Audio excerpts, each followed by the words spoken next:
What is the difference between the ordinary thief and a political thief?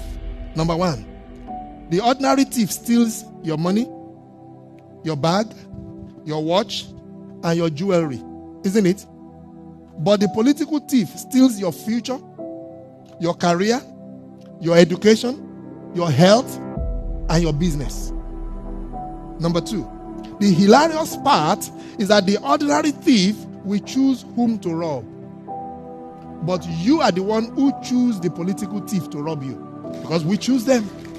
We vote them. We blindly say we are not blind. Who is deceiving who? The ridiculous part of the whole issue is that we will fight to defend and protect our belongings from the ordinary thief. Is it not? But we fight each other to defend and protect the political thief. Is that not what we do? Thugs will be fighting themselves to protect those that are stealing our career, stealing our joy, stealing our health, stealing our success. What a shame. What a travesty. It calls for us to think and think deep.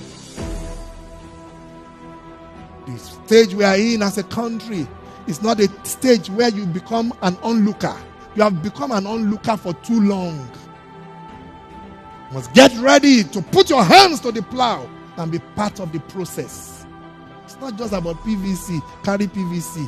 You must be in the kitchen where it is being determined. You must be there where the decisions are being made.